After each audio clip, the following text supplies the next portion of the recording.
जो शैक्षणिक स्तर है विभिन्न स्कूलों का वो लगभग अब खत्म होने जा रहा है। बोर्ड के एग्जाम शुरू हो रहे हैं और अगला शैक्षणिक जो सत्र है वो जल्द ही शुरू होगा। ऐसे में जो विभिन्न विद्यालय हैं उनके द्वारा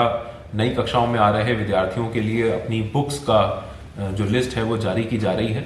जो उत्तर प्रदेश वित्त विहीन विद्यालयों की शुल्क विनियमन समिति है जिलाधिकारी की अध्यक्षता में, उसमें ये निर्णय लिया गया है कि एक्ट में ये स्पष्ट प्राविधान है कि कोई भी विद्यालय जो वित्त विहीन विद्यालय है वो किसी भी विद्यार्थी को या उनके पेरेंट्स को जो बुक्स हैं किसी एक पर्टिकुलर दुकान से खरीदने के लिए वो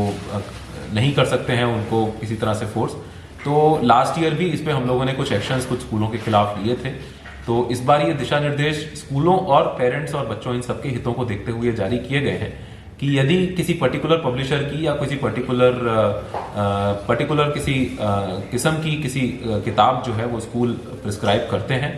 तो उनका ऑनलाइन जो लिंक है यदि वो Amazon, फ्लिपकार्ट या अन्य ऐसी ई-कॉमर्स वेबसाइट्स पर अवेलेबल है तो उनको अवश्य जारी किया जाए और बच्चों को और पेरेंट्स को इस बात की छूट दी जाए कि वो अगर चाहें तो किसी जो दुकान जहां पे वो अवेलेबल है वहां से खरीद लें या फिर अगर वो चाहें तो उनको ऑनलाइन भी खरीद लें,